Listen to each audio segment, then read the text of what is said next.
Thanks, Nicole. So I am going to introduce Jonathan. Jonathan, if you want to come up. We all know Jonathan. He's also my co-supporter, and we support Pembroke Community Collaborative. And I'm going to introduce Lance Kennedy and Katrina Delaney, who look like they're just hanging out. Are you coming up? Yeah.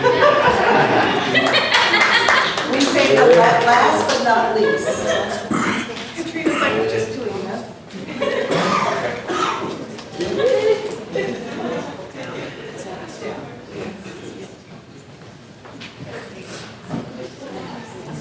Sure.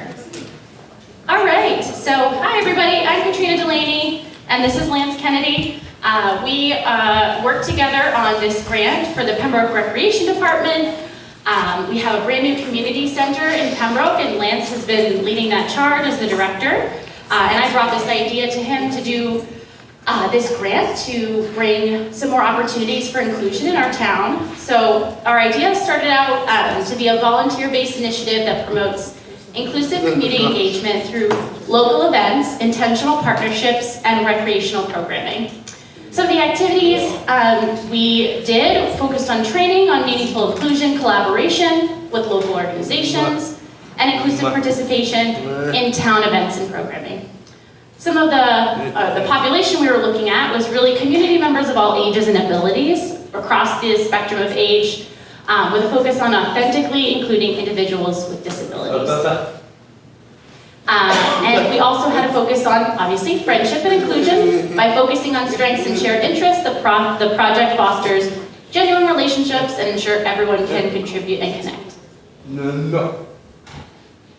All right, so some of our goals.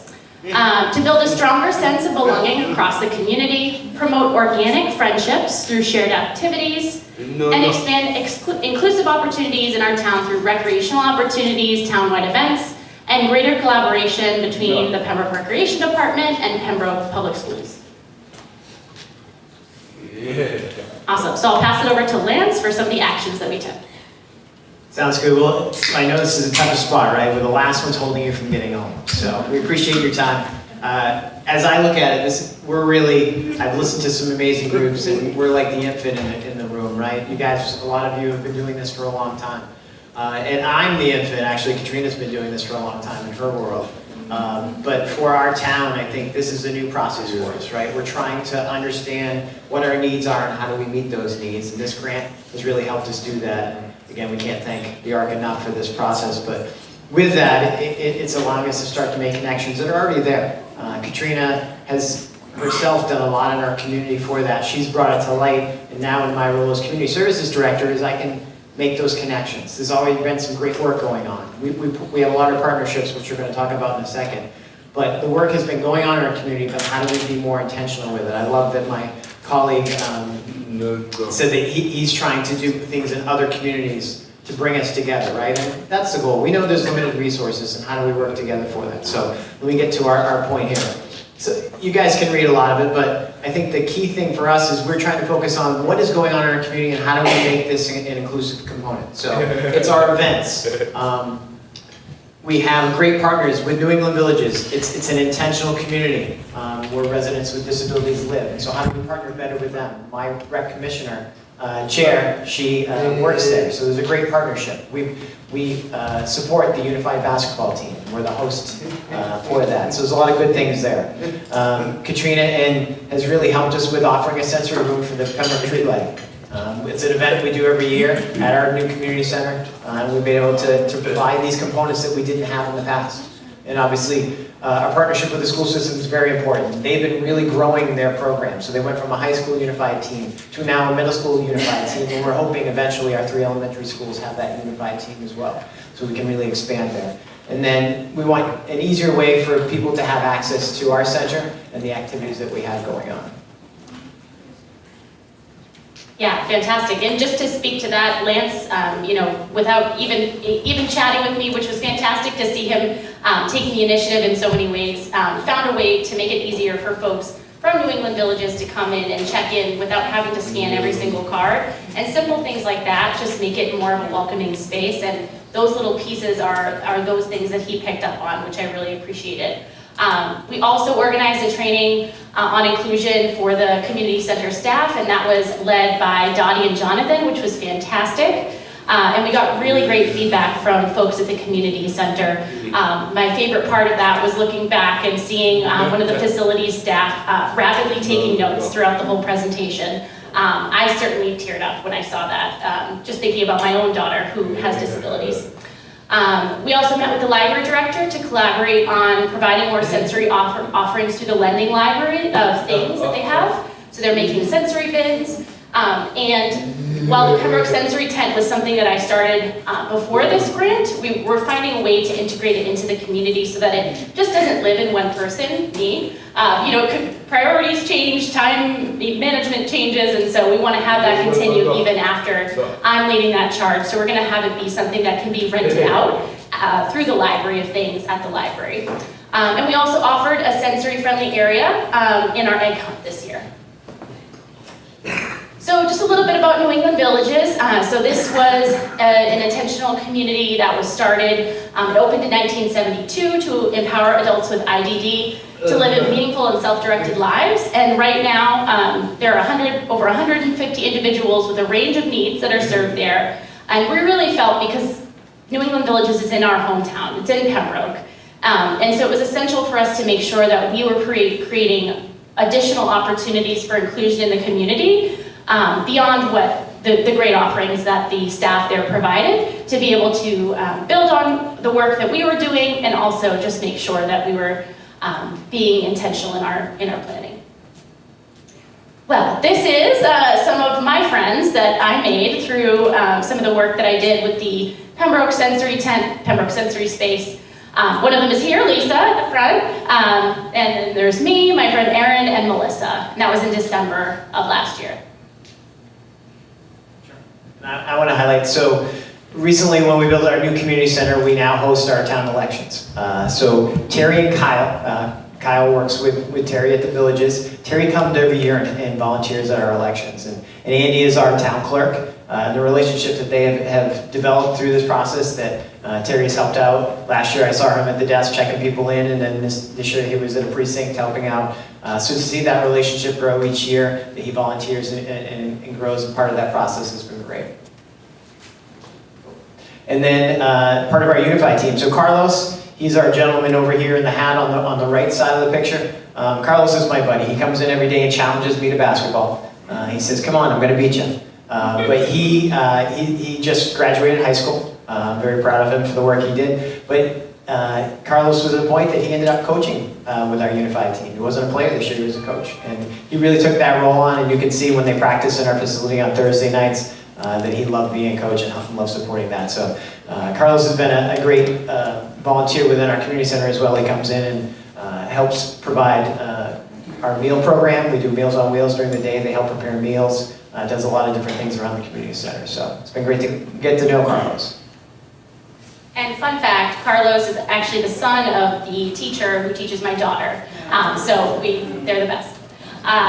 So this is actually my daughter, Kira, and my niece, Lexi. And my daughter has disabilities, Lexi does not. And really, it was so nice to be able to have them be able to go to an event that had sensory, challenges in consideration in the planning. And it's not always that they can go to the same events depending on what it is, and so this was a time where they could, and it was just nice to see them connecting. And here's some more. That's me with Lexi, and then them having a hug. And I wanted to highlight this component. So as one that isn't immersed in this world like Katrina is, I think she's enlightened me tremendously on how to support this community, right? And so I really appreciated our friendship because she's helped guide and direct some of the things that I have now a platform to be able to do. And so I've really appreciated our friendship because she's educated me, and I've been honored to have that. So I want to highlight that today because I think that's important to have that and in growth within my own professionalism, but it's been tremendous. So thank you for that. And I have one thing to add on there. I think, Lance, you've made me feel like there's a place for Kira in Pembroke, so thank you. And that's what today's about, right? We appreciate that for the art is hopefully this is a constant learning process, right? I appreciate these things. I worked for the Y for 20 years, so my background is all about learning and understanding and support. So it's nice to bring it to a community now that I actually live in. So I'm excited to support my friend over here. I feel like I should have taken the mic on this one, but I gave it away because I was starting to tear up. Anyways, so this was Pembroke Celebrates. We did this in July of 2024, and it was really just seeing a need. I think we had the fish fry in our town, and I had noticed somebody, a child that I didn't know had disabilities, but I had an inkling, and she was just having a little bit of a hard time, and I was thinking about how, we could make a space that was calming or just a respite from busy events. And so I came up with this idea and asked for donations, and we got all kinds of different materials that we were able to create the sensory tent at this big event that we have every year in Pembroke with fireworks and all kinds of great things. But it is very busy, so it was nice to have this, and we had a lot of kids of all ages come through, and one of my favorite moments was somebody coming up and saying, "Oh, do you have noise blockers?" And thankfully I knew, that I call them noise canceling headphones, but I knew what she meant, and she was so excited to be able to have them because I think she had forgotten hers at home, and I ended up just giving them to her because I think didn't have cell phone service, so I couldn't get them on the link, so I was like, here, just take these. So it was just really nice to be able to offer that and see the excitement from that individual. But this has been continued, and we did the Pembroke sensory space as well at the tree lighting. So, lessons learned. 1, progress takes time. What you set out to do is not always where you end up in the end, and that's not always a bad thing. Organic connections form best through consistent shared experiences, which I think we've heard a lot today.